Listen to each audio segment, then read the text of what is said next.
What's going on, ladies and gentlemen, saints and ain'ts? Happy 4th of July, and welcome to another episode of Track Talk. This will be a quick edition of this episode, and of course, it's a part of the Lactic Acid Podcast Network. I appreciate all the support so far. This has been a fun journey, and it's been fun to record Track Talk and to bring this to you all. And I know in the background, I don't know, technology is weird, but and so you're seeing parts of my chair kind of pop in and out, so just excuse that. We'll always try to adjust that, but yeah, man, I'm excited to bring to you this little piece of content on your 4th of July. Everybody stay safe out there, especially with fireworks and all of that stuff. Be sure to take care of yourselves. I know a lot of people talk about watching out for your pets, so definitely be sure to do that as well. But enjoy yourself. I did make some mean ribs that should really be on Food Network. So Food Network hit me up. I'm gonna post a picture of them, and I'm telling you, they slap. They slap. So yes, I am about that chef life, but I am about that track and field life. And so I want to just kind of talk a little bit about a couple of things that went down this weekend. There's only 2 subjects. That's why I said this is going to be quick. And it was a crazy couple of races. There's one that I'm going to mispronounce. I've been trying to research the pronunciation for it, but in terms of the location, out in Switzerland, there was a crazy meet. There was a crazy meet that went down in terms of the times. Reynier Mena from Cuba had a great day, needless to say. 1963, 999. We'll talk about him in a second. And we're going to talk now about Wayde van Niekerk, the world record holder in the men's 400. So it's going to be a fun, quick episode. And without further ado, let's get started. Wayde van Niekerk this weekend in, I believe it was Atlanta, the Stars and Stripes Classic, ran 44:58. 44:58. He looked smooth. He looked smooth to me. Watch that race. And it's good to see him back. Let me just say that first and foremost.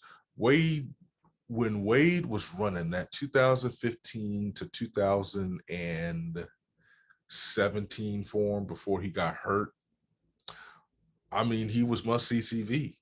He was very competitive. He doubled in 2017, in London. He won the 400, but he came in, I believe, 3rd in the 200. That's, one of the toughest doubles, if not the toughest double. I think that 400-800 double is insane.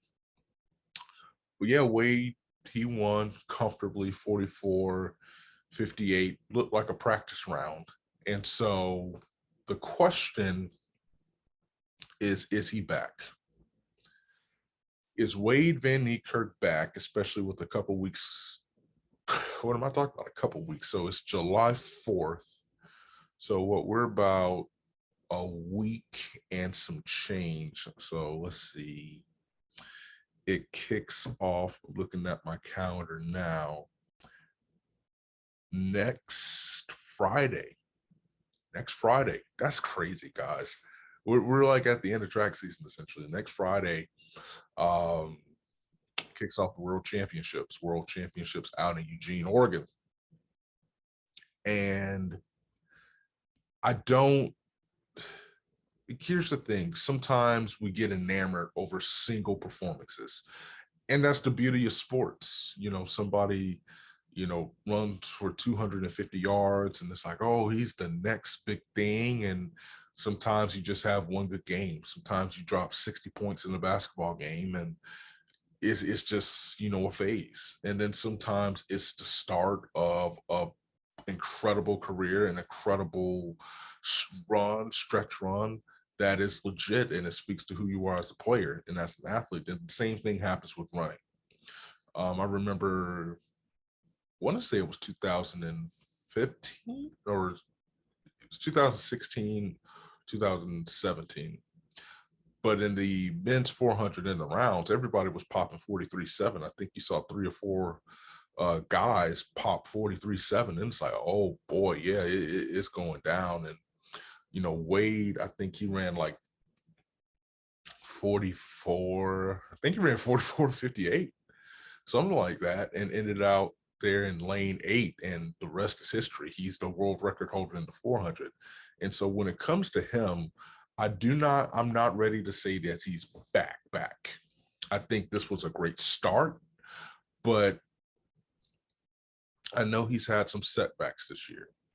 And so if he can build on 44.58, then listen, that's incredible. He will be at Worlds, from everything I understand. God forbid he gets hurt. He will be at Worlds. But I think it's tough for me to say he's back, because I don't know. Consistency is huge in track and field. And just getting those races in, especially if you've missed some time and if you have to get into a groove. And so 3 rounds, and I will say this works in his favor, because Worlds, the schedule, Colin Waitsman came on here and said, we need a set schedule in track and field, and I couldn't agree more. It is a wonky schedule, the World Championships, because you have you run the first round, and then I think you may have you run the first round and then the second round, and then you have 2 days off, and then you run the final. So like I said, we better see some fast times. We better see some fast times. And I think we will.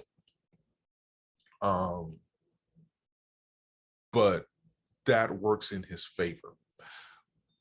But how does he look in the rounds? And then with 2 days off, can he string together something that gives you a glimpse that he can win? Because I think it's going to be, I think the winning time in Eugene, I think 43.3. I think 43.3.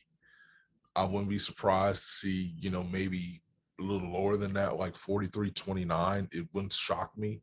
I picked Michael Norman to win. I know that that's been a controversial pick because of Steven Gardner, and I am a huge Steven Gardner fan.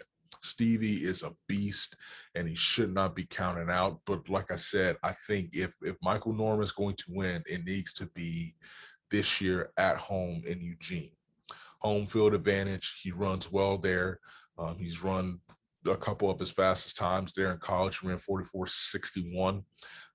Then he ran 44.60, and then he comes back and runs 44.56.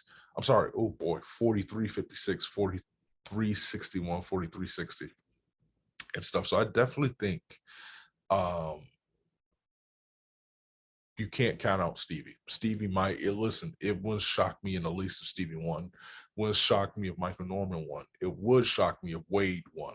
And that's just because we haven't seen enough of them yet. But listen, track and field is better if Wayde van Niekerk is running, and if he is running at a high level. I've always wanted to see a Steven Gardner, Michael Norman, and Wayde van Niekerk duking it out, going all out. And listen, I'm not even going to discount Karani James because he knows how to win. He's a veteran in the sport, and he's one of the great ones in the sport. And so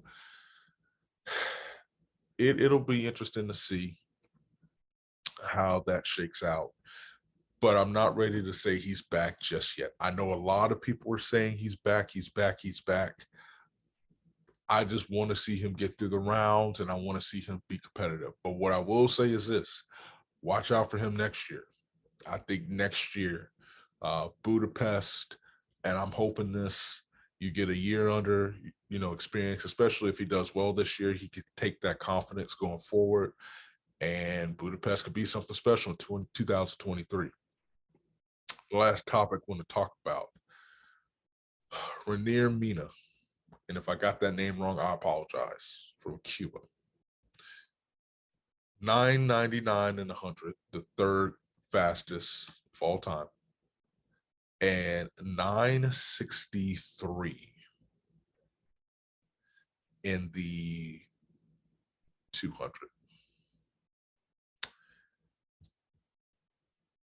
when I saw that, I was like, whoa, what in the world? What 1963, his PR was like 20.04 coming in.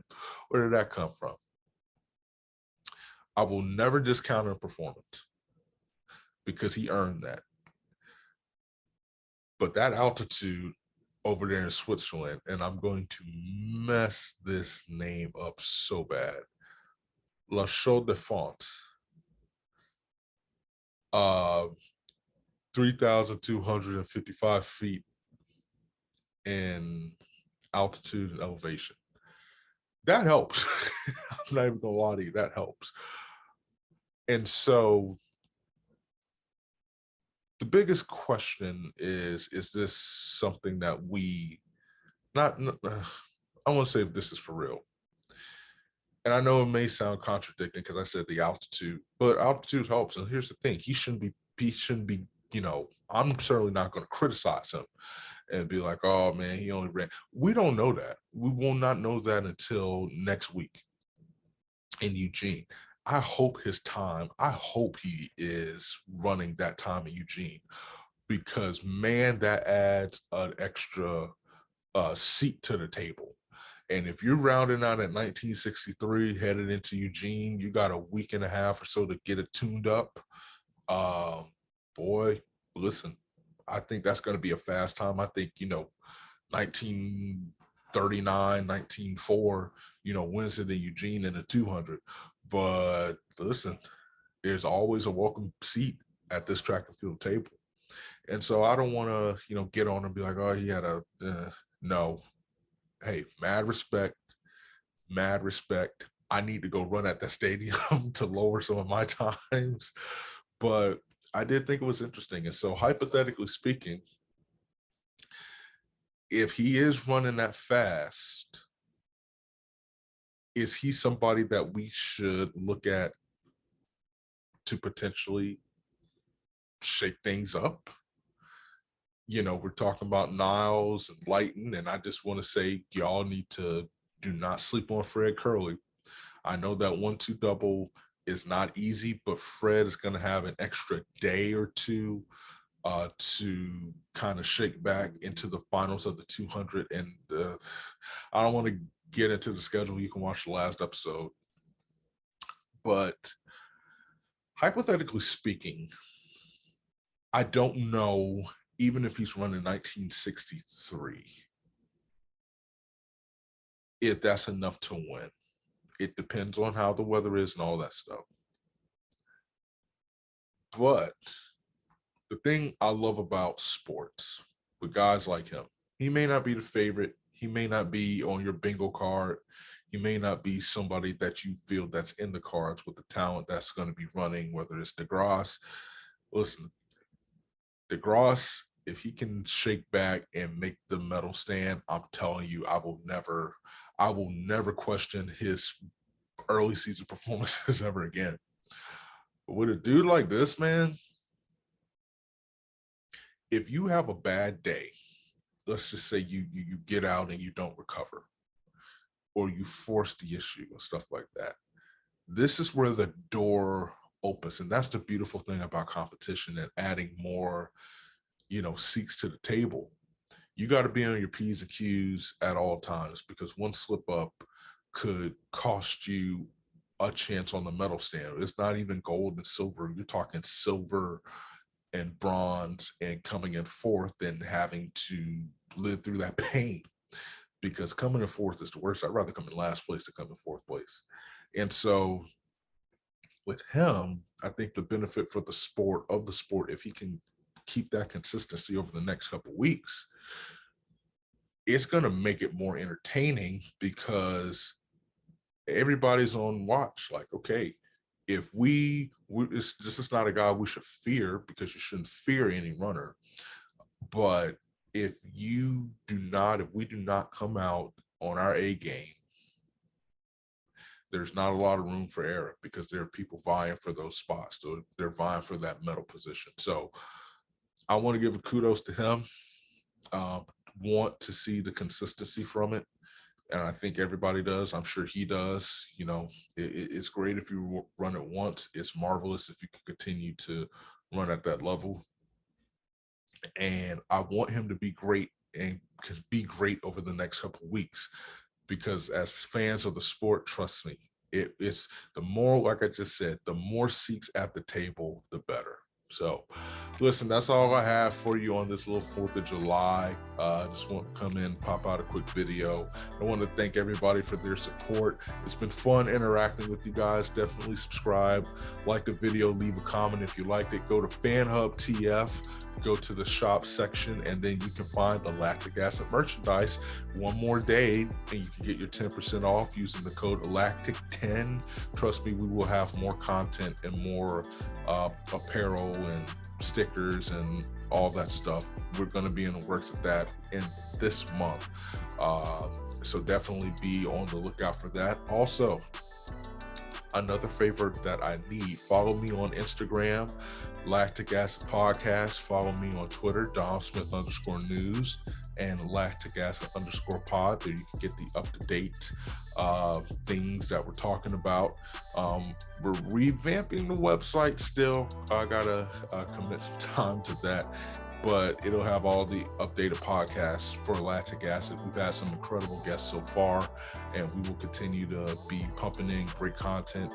And as Worlds is approaching, I got an episode in the wings, pun intended, coming up this weekend. You do not want to miss that episode. It is going to be epic. We're going to have some hot takes. We're going to have some of the best in the game on this show, on this particular episode coming up. So you do not want to miss that at all.